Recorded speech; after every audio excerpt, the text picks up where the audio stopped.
So today we're obviously here to talk about the cost of living crisis, how it's affecting small businesses at the moment. But first, let's have a bit of a chat about you and Small Business Britain. Why did you want to set up Small Business Britain in the first place? Oh, brilliant. Yes, of course. Let's talk about me. Fabulous way to start. Small Business Britain very much came out of a movement that we've been running for over a decade now. Wow. It started with Small Business Saturday and expanded into lots of campaigns to champion small businesses. So F Entrepreneur championing female entrepreneurship. We have campaigns championing ethnic minority-led businesses, disabled-led businesses. We do a lot of research, a lot of insight. Our real goal is to be cheerleaders for small businesses. And by which I mean we're sort of facing them when we're facing away from them. We're saying to them, you're amazing, you're fantastic.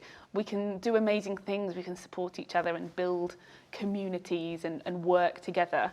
But also facing away from them and saying to other people, look at this incredible entrepreneurial community we have in the UK. How can we all come together to help them and support them? And of course, that's been really important over the last few years. Yeah.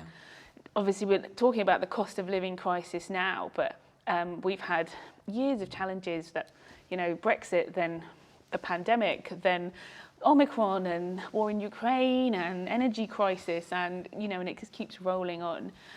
So it's we say all the time, it's never been more important to support small businesses, but that's absolutely the case. And I think it's important to remember this is not a niche part of the market, the economy. There's 5.5 million small businesses. They employ 17 million people. They are a huge part of GDP. They're 60% of private sector employment.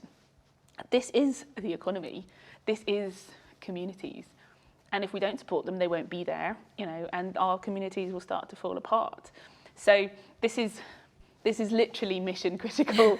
And it's also, I love it. It's a lot of fun running Small Business Britain. We meet the most amazing businesses, as you know. Yeah, absolutely. There's such a huge positive force in the community, and it's so nice to speak to them all the time. It's a joy. It's an absolute joy.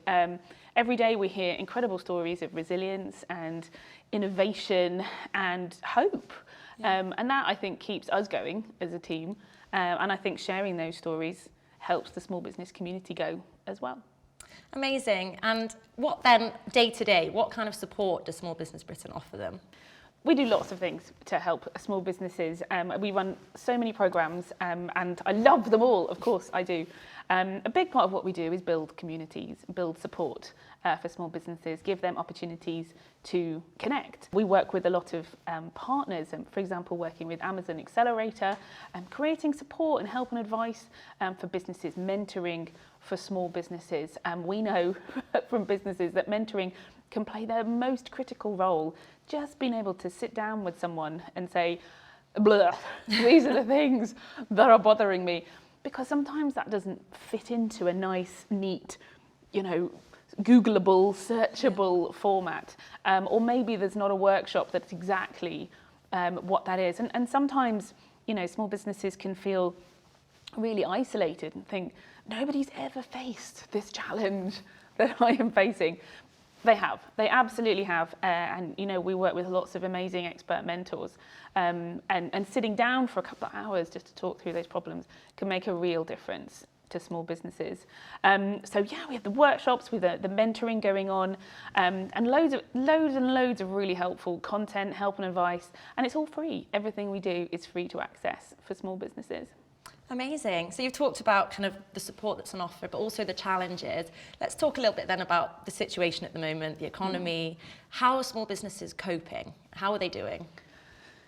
So we can look out the window and it can look a bit grim. That's true. I think the word recession hangs over businesses. I think it hangs over us all. And it as a word can make you look down rather than looking up. It's a scary word. It is. It's a scary word. But actually, it's important to remember it is just a word. Actually, it's not a real thing. It's a statistic and it's backward looking. It's not a thing. And when we look at what's really going on, actually, the economy is broadly the same size as it was. It may not be growing, but it hasn't actually gone anywhere. If we're declining, we're talking 0.something% of a decline. So I think it's important to remember, actually, there's still trade going on. There is still business going on. There are shifts in that, of course. Some things are growing, which of course means some things have to decline. But customer behaviour is changing within that, and it means that we have to respond accordingly. But I think losing hope because we've read the news stories about it or we see the word recession is absolutely the wrong way to go. And we know that entrepreneurs are naturally optimistic. That's how they're built.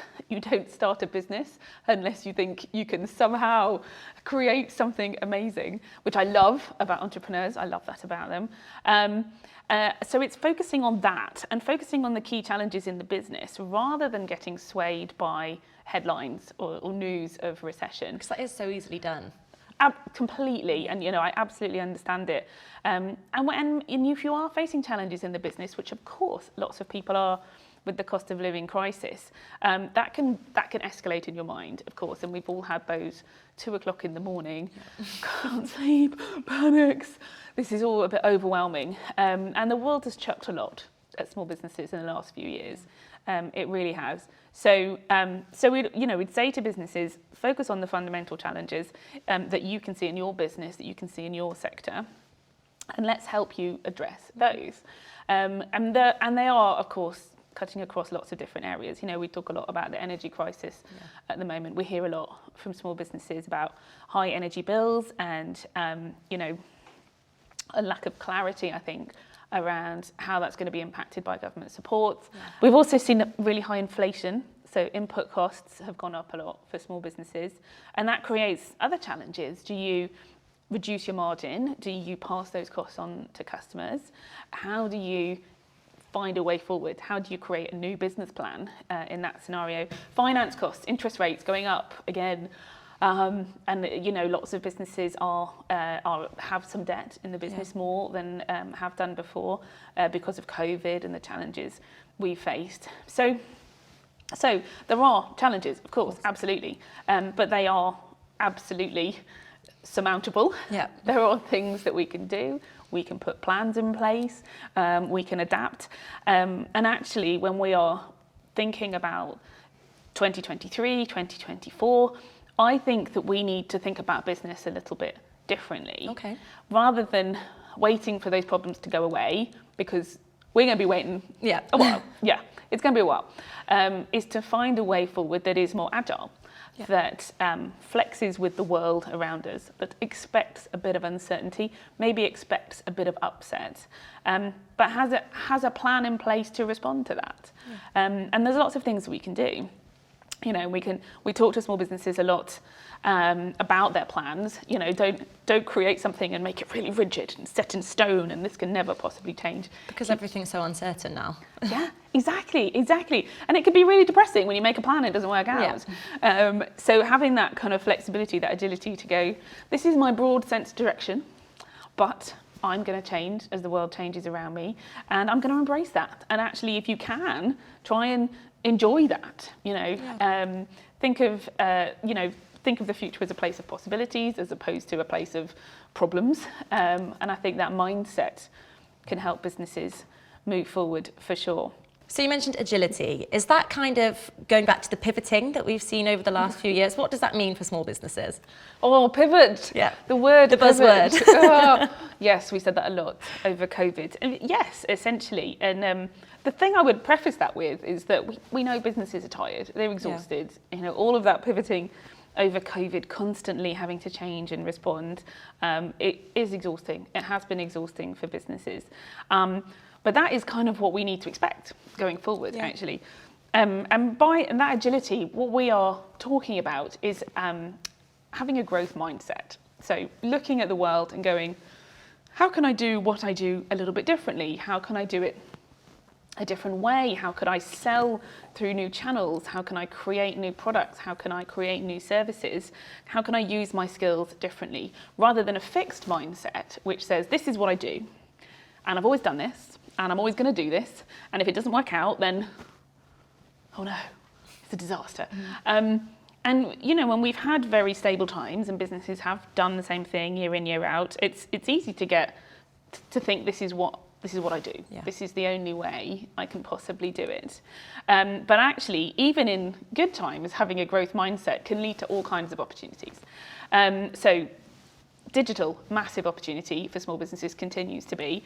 We know from our research that nearly half of small businesses have developed their digital skills over the last 3 years, particularly over COVID, which means that over half haven't. Yeah. This is a huge opportunity still.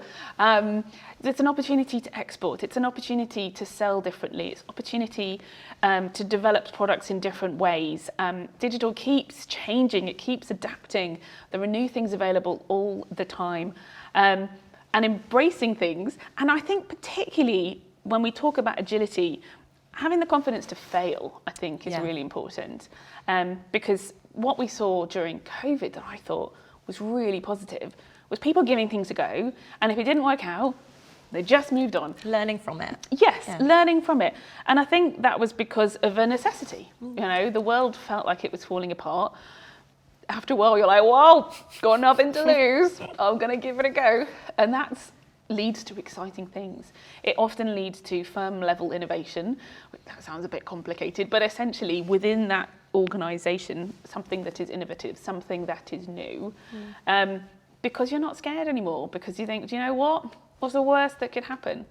So from that, we see businesses trying new technology, and it might be as simple as trying a new platform. Yeah. So maybe you're selling on Amazon for the first time, for example, or maybe you're thinking about promoting through Instagram for the first time, for example, and then all the analytics that are available, like the incredible analytics available on social media. It's incredible now. What you can learn. Yeah, if you think back, like maybe just a few years ago, big businesses would have great big data rooms to try and process this amount of information. Yeah, and loads of people working on it. Now it's available, it's free, it's on the platform.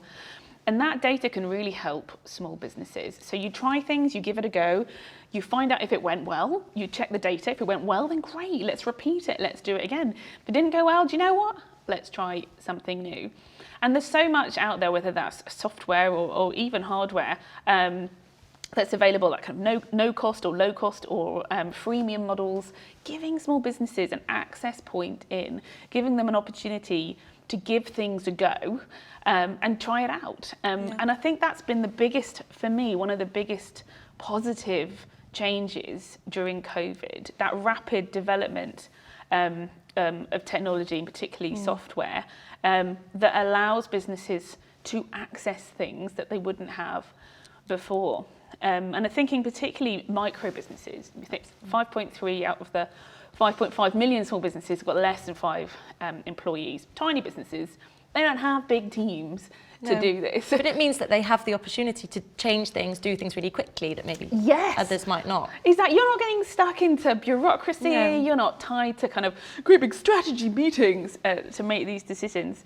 And the technology is much more accessible, it's available to these tiny businesses, it's at a cost point that tiny businesses can access. And it's opening up incredible opportunities, data, insight, and it gives businesses, I think, the confidence to try new things, and that then turns into optimism and courage, and that will turn into growth. Absolutely. So it's not all bad news then. It's not. And there are areas of optimism and growth in 2023. One of which we could talk about is sustainability. Why? I mean, it's a huge topic, but why should small businesses be focusing on it at the moment when they've got all of this other stuff going on? Why is it important? Well, Anna, as my sustainability goddess in Small Business Britain. I love that name. It's perfect. It's perfect. I think sustainability is the biggest opportunity for small businesses, not just in 2023, but I think for the next decade, actually. If we look at the world around us, this is existential. Of course, this is existential. It is not going away. And when you think about sustainability, really the first thing you need to think about is cutting. It is not about investing lots of money in complex green strategies, the first thing we should think about is how can we do things less? Can we travel less? Can we have less packaging? Can we use less energy? And that is good news in a cost of living crisis, for sure. We're going to be spending less money, and actually that's going to be a good thing. It's going to be good, and our customers will respond. You know, this incredible world where you can send stuff out in practically no packaging, but in, you know, literally in a brown box, and go, this is saving the world. And people are like, oh my gosh, this is what they so want. amazing. It's what I want. It's Exactly. what consumers want. Consumers want it, and it's going to cost you less money, so win-win. So that's the first thing I would say is a sort of access point into this for businesses. Don't see sustainability as a big new area of cost. See it as a way of approaching 2023 in a cost-effective way. That's definitely the first one. The second one is, like you said, you know what customers want. Increasingly, whether it's a consumer or a business customer, whether they're buying a service or a product, people, and it is always people, even in a business, buy from businesses that share their values. Yeah. We see that over and over and over again. And you know, being good to the world, being sustainable, a huge value to share and a huge value to connect with. Now, if you have a business customer, they probably have targets. They're probably thinking about their scope 3 emissions. We'll go into the detail of that, but essentially they're thinking they want to trade with people who are also thinking about sustainability, because that's good for them. You know, big businesses having to report on this. For smaller businesses, they've always been quite values-led. You know, small businesses looking to trade with people who are like them. And of course, consumers at that sort of end of the supply chain are increasingly thinking about how they spend their money. And when we have a cost of living crisis and people are spending less, or they're being more thoughtful about their spend, they're thinking about, where is that money going? What is it doing? What is it supporting?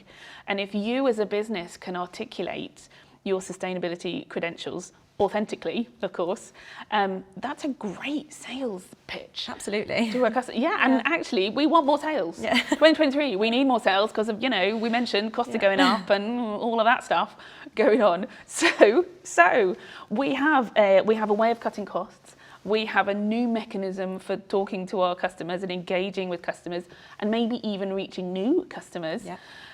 Why not? I mean, this seems like a no-brainer. Absolutely. Couldn't agree with you more. Looking ahead to 2023 then, we've spoken a lot about the challenges, but also things that small businesses can do. What would be your 3 top things that they can focus on? What would your advice be? Top 3 things. Okay, 3 things. Current customer, don't put all your eggs in one basket, and collaborate. So what do we mean by that? So current customer, I say this quite a lot, but we talk a lot about new routes to market. We talk about marketing a lot. And of course, all those new sexy things are really important and fantastic. And we must get on the gram and on TikTok. All really good. But actually, regardless of whether you are a B2B business, a B2C business, you're a service or a product, it is always universally true that it is cheaper, quicker, and easier to sell to a current customer than it is to a new one. Universal truth. And I think particularly small businesses, we often forget that. We're very focused on growing the pipeline, on reaching out to new customers, on growing our reach, on growing our impact, driving new sales, etc., etc. That some of the less exciting, shiny stuff, maybe it sounds a little dull, a bit boring, actually can be where we get the most value. Find a way to talk to your customers. If you're not doing it already, now you want an email mailing list, for example. You know, start doing a weekly mail. It's really easy. You own that as well. That's your content. That's your database. Just say hi. Ask people what they're doing. Ask people how they're doing. Tell them what you're doing. Yeah, the personal touch. Reaching out to customers. Maybe do the odd offer. Maybe package things up a little bit. So maybe you could add on a pair of socks at the checkout. I like the pair of socks at checkout analogy. We use that quite a lot. But whatever it is, maybe you tack on an additional service. Maybe you VIP it up a little bit. But if you can do one of 2 things, either slightly increase the size of the basket every time you sell, or get the customer to come back just one more time. So maybe they come once a year, they come twice a year, you have doubled the revenue from that customer. And you're going to see incremental growth. And if you can do that with every customer, that's huge growth. It is. Actually. And it's not the sexy stuff. It's not the kind of glamorous, like, oh yeah, we're going to go and do this big marketing. But give some love to your current customers because there's huge value there. And I think we often forget that. And then they'll go and recommend you. If you keep kind of coming back with personal touches and offers, then they'll tell their friends about it. They'll tell their friends. Tell them to tell their friends. Always a good prompt, for sure. The second one is diversify. Don't put all your eggs in one basket. So we really learned that over the pandemic. We knew it anyway, but we really learned that the hard way, you know, in businesses that only had one route to market, if that was a storefront, for example, and then, you know, we hit March 2020 and tumbleweed down high streets, rapidly having to create new routes to market. Actually, I think that small businesses should look to have several routes. You know, if you have a website, look at selling on a platform, for example. If you have a sell on a platform, look at selling through Facebook or Instagram, for example. Think about different ways, look at partnerships that you can put in place, different ways that you can sell, different routes to market that give you a backup.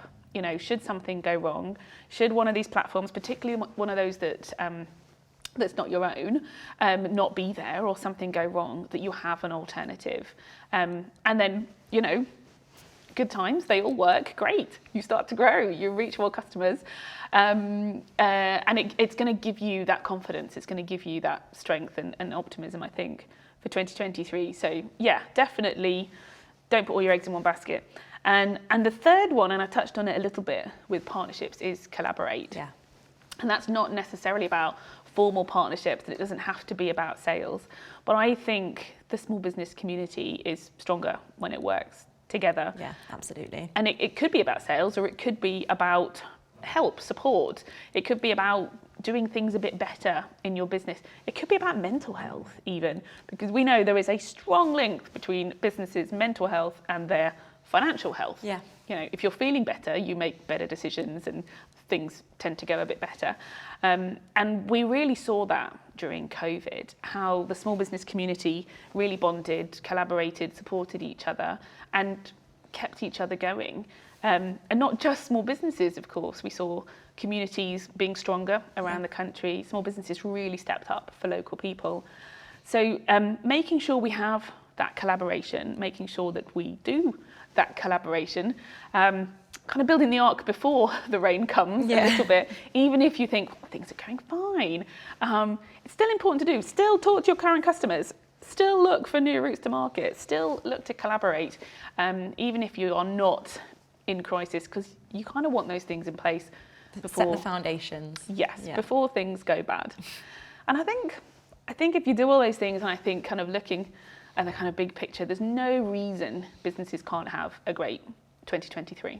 What great words to finish on. I feel like 2023, it can be a really positive year for small businesses. So just finally then, if small businesses are looking for help and support and resources, where should they go? The best place to go is to our website, so smallbusinessbritain.uk, and there's loads of help and advice on there, lots of things you can sign up for. I would sign up for the newsletter, then you will be the first person to hear when stuff is going on.